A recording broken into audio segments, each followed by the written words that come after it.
Se Bonari ka bërë 3.100 a 3.200 kilometra, për 24 ditë ka vrapuar nga Cambridge deri në Tropoj. Unë nuk e di, kur e pash live-in fillim nuk e besova, po pastaj e ndoqja rrjetet sociale ditë pas dite. Si kalove? Mirë, faleminderit. Nga je njerë me origjinë? Unë jam nga Tropoja. Sa vjetë ke në Angli? 16 vite. 16 vite? Ke shkuar që para 16 vjetësh dhe me se merresh në Angli? Unë kam një firmë ndërtimi, bëjmë themelet e ndërtesave, tubacionet, betonet. Kur ke shku ke punuar si të gjithë emigrantët, besoj? Absolutisht, po. Kam fillu kështu si punëtor edhe pastaj avash. Sa punonjës ke tani? 50 persona. 50 persona me kompaninë. Dhe jeton në Cambridge? Po. Që në fillim Cambridge ke jetuar, që kur ke Jo, shkuar? kam jetuar në Londër në fillim dhe pastaj u largova pas 6 viteve. Kam bërë 10 vjet në Cambridge. Je i martuar? Po, kam 2 fëmijë. 2 fëmijë, ti kesh me jetë, çfarë ke? Faleminderit, 2 çuna. Kush ishte ideja e parë? Vrapimi ishte diçka që si shumë njerëz nuk është se kisha edhe aq shumë qef.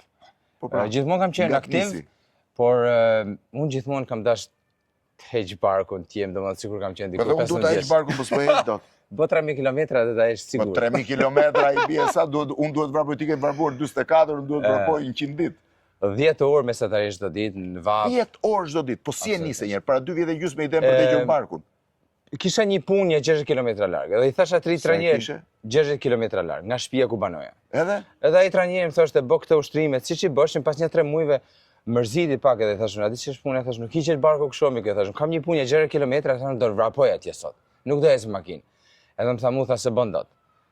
Edhe me mente mia 60 km unë nisem me vrapti? Unë nisem me vrap edhe pas 9 orëve e gjys arrita të bëj vetëm 50 km. Nga këtu në Rogozhinë u ktheve? Jo, 60 km, 50 bona. 50 sepse se bona do të komplet edhe kështu lindi ideja e vrapit. Në kapi si i natë edhe thash do stërvitem që ta bëj atë vrapin. Dhe një vit më vonë e bona për 6 orë. Po e kapi i nati shqiptarin nuk të le, pasaj duhet bëj. Edhe ti fillove të shkove te 60 kilometrashi. Po. E bëja si punë ditore, shkua. Pastaj fillova thash në një ditë e pyeta veten thash, çfarë do deshte me shku në Tropoj me vrap. E mendove që mund shkojë në Tropoj me vrap? Edhe kështu lindi ideja e vrapimit nga Cambridge në Tropoj. Për në Tropoj, kush ishte udhëtimi më i gjatë që kishte bërë vrapimin më i gjatë? 75 km.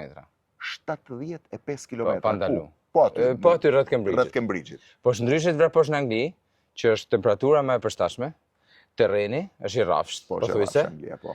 Ndryshe të vraposh nga Cambridge i Anglisë në Tropojën e Shqipërisë ku ka shumë metra. Do të pyes me detaje si e bëre, po momentin e parë që të lindi ideja the po shkoj në Tropoj. Po. U ule dhe llogaritë itinerarin? U futa në Google Maps faktikisht. Po. Kështu shpejt edhe pash se sa kilometra ishe.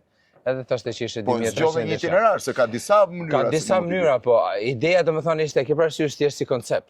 Po. Pastaj avash, thjesht po e folsha. Edhe s'u bota asnjë gjë. Këtë vit sa kohë kishe që mendoje? Erdhi prapë ideja, një vit e gjys. Një vit e gjysmë që mendoje. Edhe e folsha njerëzve, thosha njerëzve që do ta bëj, do shkoj. Sa thoshin ti e çmendur? Jo po është e pamundur, jo po është e pamundur. Sa më shumë njerëz më thoshë është e pamundur, aq më shumë kap të sfida. Aq më shumë kap të mua i nati thashë jo, se unë s'besoj që kur thonë njerëzit që është e pamundur, nuk e besoj. Unë besoj që gjithmonë ka një mundësi.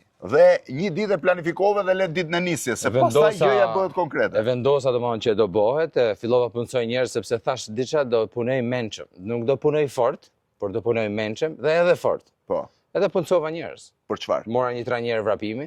Që t'ishte me ty gjithkohë. Që të bëj edhe për programimin e vrapimit, sepse nuk është se vetëm thjesht do kapsh do dalsh. Pastaj ai bëni itinerarin, bëni përgatitjet, unë bleva ato rrulotat, bëna investimet. Edhe kështu që sa veta ishit në nisje? Ne unë nisem 5 veta. 5 veta. Ti trajneri? Unë trajneri, 2 shoferë, 1 kameraman. Po, 5 veta. Edhe pastaj kameramani në rrugëve 1-2 javë pastaj iku. Po iku se 24 ditë me nejt mbrapa dhe u nise nga Oxfordi në cilën datë? Nga Cambridge me datën 10 maj. Cambridge, falënderej Oxfordi. Po, Cambridge në? Me 10 maj të 2025. 10 maj të 2025 dhe arritën Tropoj? Me 16 qershor. 38 ditë. 38 ditë. Ma po e pak itinerarin si e nise. Nga Cambridge? Cambridge ke kufiri që kalon në Francë. Pastaj Franca ishte 605 km. Anglia 220 për 3 ditë. Franca ishte 650 9 ditë. Po vrapohen rrugën e makinave? Vrapohen rrugën e makinave, rrugë mësore. Kisha itinerarin këtu në orë. Edhe në telefon. E kishe të para përgatitur në Google itinerarin. Çdo shtet e kishim domethënë Ishte jogging itinerari, domethënë që mund të vrapoj. Për këmbësor. Po, për këmbësor. Por kishte raste shumë që vrapoja në rrugë. Sepse s'ka rrugë kombëtare që shoferët? Po në Europë edhe nuk çuditen shumë faktikisht në Europën veriore, por si fillu me hyn në Kroaci sidomos. Po ata ulme nga i garaki me i kafe përpara, disi dukesh ti komplet si UFO jashtë toksor. Çfarë është ky robiç men, çfarë bën këto? Po, edhe pastaj shkove në Francë, nga Franca? Gjermani? Po. Gjermania sa kilometra ishte? Gjermania ishte fantastike sepse i kishte ato pistat e bicikletave të keqe, si autostradë. Po jo gjithanej. Nga Gjermania hyre në Austri? Në Austri. Nga Austria, Sloveni? Terren shumë i vështirë. Austria pse terren i vështirë? Malor. Shumë malor, Shumë malor. Një javë kemi lartësi 9000 metra. Plus 9000 metra, ma imagjino të ngjitesh majën e Everestit. E di që s'është e njëjta gjë, por për një javë s'është e njëjta gjë, po është çështje e lartësisë. 480 kilometra ka tillë gati që kam. Po përdori edhe makinën herë. Çfarë makina? Domethënë për të ngjitur në lartësi të mëdha, kur ishte përpjellë e madhe, apo absolutisht fare, asnjë centimetër nuk e kam bë me makinë. Unë kam botu makinë nga pika në pikë, kur kemi pësha raste, por gjithmonë, për shembull tashim ka ngel 6000 kilometra me arrit këtë destinacioni. Unë do kthehem, kam një GPS me vete, edhe atë GPS-in. Thyer fiks aty ku e kishe lënë vrapimin. Unë fiksar ndaloj vrapimin, bëj një video, filmoj orën, edhe e fik atë GPS-in aty. Dhe eri fillon po aty. Unë vetëm e takoj aty nga këto dega. Të gjithë itinerarin prej 1100 sa ishte? Gjithë itinerari nga Cambridge deri në Tropoj? 2733 kilometra. Do të thënë të regjistruar. 2733 kilometra ti ke bërë çdo centimetër duke vrapuar. Çdo milimetër. Unë ka raste për shembull dhe kam bërë 200-300 metra. Do të thënë vetëm të flesh, vetëm të flesh, plodhesh pak dhe të vraposh. Qëllon të ndaloje me një kafe, me një gjë apo? Kam ndalu. Ke ndaluar. Kam ndalu. Sidomos herë në Shqipëri. Kur ja thoshe njerëzve, çfarë thoshin? Po njerëzit e skanoshin atë, se kishim një QR code në këto, po. Edhe thoshin, çmenduri. Por për kauzën që unë e kam bë. Pse e bëre? Njerëzit e quajnë shëndetin mendor, shqip mental health. Po. Unë nuk e besoj atë, sepse është diçka që më shumë e kam marrë si ofenduese. Unë besoj mirëqenia mendore është më e përshtatshme sepse atë duam gjithë. Duam të jemi mirë mendërisht, shpirtërisht, e gjitha me radhë. Unë e kam vujt vetë shumë edhe vuj prapë. Edhe vrapi më ndihmon shumë që ta te kaloj këtë në një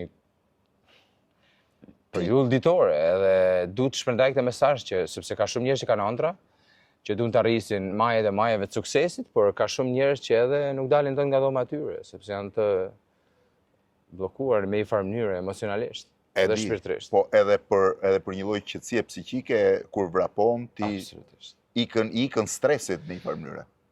Unë me një farë mënyrë nuk vrapoj për të vrapu, vrapoj për të jetu. Sepse më jep jetë. Patjetër, dhe një pyetje. Ja ke dedikuar, ke ardhur në rastin e 10 vjetorit ikjes nga kjo jetë të babait. Ke qenë shumë i lidhur me babain? Shumë. E ke takuar mas ikje në Angli apo nuk arritet të kthesh? Po, ai në Angli ishte një muaj para se ndronte jetë. Po? Ndej 4 muaj, se në atë kohë ushtova me fëmijën e parë dhe erdhi ndej 4 muaj, u kënaqem. Pastaj një muaj më vonë mora vesh që ndroi jetën, të merr vllajin telefon të çet, ka vdekur babi. Ishte 66 vjeç, ishte shumë i fortë. Kishte probleme shëndetësore, por shumë me mënyrë si iku. Ike e prindit çdo moshë të jetë është la një boshllëk madhe, absolutisht. Dhe shkove te varri ti? Nga shtëpia ime shkova ke shtëpia e babait për 38 ditë. Nga shtëpia jote dhe shtëpia e babait për 38 ditë për të nderuar dhe kujtimin e tij. Se shumë faleminderit për atë që ke bërë, shumë faleminderit edhe për nga të gjithë ata që të kanë ndjekur, kanë qenë super entuziast. Faleminderit Blendi. Gjëja që nuk tha Sebi është që një pjesë të rrugës ka pasur dhe bashkëshorten edhe 2 djemt me vete. Si quhesh? Nertila. Nertila, me se merresh? Unë jam pedagoge në Hertfordshire Business School në Londër. Në Londër? Sa kohë keni bashk? Ne kemi 12 vite. 12 vite? Kur ta tha momentin e parë Sebi që do niset në këmbë për Tropoj, çfarë i the? Sinqerisht, isha pak skeptike, sepse isha më shumë isha më shumë e merakosur se si do heci udhtimi. Ti ke menduar që te një 50-60 kilometra do kthej në shtëpi prapë? Jo, nuk e mendova këtë. Nuk e mendove? Jo, duke e njohur tikun edhe sa i vendosur që është për gjonat, nuk e kam dyshu që në moment që ta vendosi që nuk doja dalin. E di, sepse e njoh. Kur u bëre më shumë merak? Në kohën që ishte në Sloveni. Pse? Sepse di që kishte vështirësi gjatë rrugës. Ishin ditët e fundit edhe fillon edhe disha që ishte shumë i lodhur edhe kisha shumë merak. Po fëmijët si reagonin? Artoni shumë entuziast, edhe ndihnin për Beni, ditë përmes GPS-it? e njekëshin të GPS-i, ashtu edhe në rrjetet sociale, edhe janë shumë krenar për babin e vetë. Pa dyshim që duhet jenë Shumë krenar. krenar, tepër krenar. 2733 kilometra, 38 ditë vrapim, po këtu në për Shqipëri mund të kishe marrë një pjesë. Ishin këtu faktikisht, Ishin. pak Po janë fare shku. kanë ardhur, para se me arrit ke babai erdhe. Ju jeni tashmë thuajse të stabilizuar në Angli, qoftë me biznesin, qoftë ti pedagoge. Vini shpesh në Shqipëri? Kove 2 vitet e fundit po. Po Po më fëmijëve ju përpara pëlqen? ju pëlqen të dyve dhe ne dojmë që më shumë fëmijët të jenë, sidomos gjatë verës të jenë prezent në Shqipëri, të jemi sa më shumë në Shqipëri. Du që të lidhen më shumë me Shqipërinë. Fakt është gjëja më e mirë se që gjithsesi duan ata në fund do ta vendosin vetjet në tyre, por rënjët është mirë që t'i kenë të lidhura. Dhe një pyetje të fundit. Më tha Sebi që do të marrin një aventurë tjetër. Do vraposh apo do çosh në plazh? Oraje që tjetë një eksperiencë sa me qitë. E qetë pse? Ku do shkoni? Në Fiji. Në Dhe Fiji. jemi për 2 javë. Po do vraposh? Jo, s'besoj. Jo. Jo, nuk ke mundësi të vraposh Bregdetit, megjithëse është Do pak më. hecim. Do ecim. Do ecni? Do ecim. Po, do bëjmë ecje, sepse duhet lëviz. Ti tani duhet jesh copë në Që të rekuperoj, duhet lëviz. Sfrit të thjesht. Sebi ti kanë ngel dhe 60 km e fundit që të bëj dhe Shqipërinë tej për tej. 3200 km. 3200 km Totalisht. është momenti kur ti mbrin në Ksamil. Të regjistruve. Po. Të regjistrume. Janë më shumë, por unë si kam regjistruar edhe. Nertila nuk ja llogarit ti kilometrat. Jo, unë kam thonë lejt 3 mangut. Leja, mos le asnjë mangut, gjithsesi unë Faleminderit. falenderoj shumë se di që edhe suporti yt ka qenë fort. Faleminderit. Se, faleminderit. Faleminderit. 2733, 3200 bëhen Totalisht, deri në fund në total. Nga Oxfordi në shtëpinë e babës, në Tropoj, nga Cambridge në shtëpinë e babës, Tropoj, nga Tropoja, në Ksamil, në pigën më jugore të kufirit të Shqipërisë. Pastaj plazh në Fiji.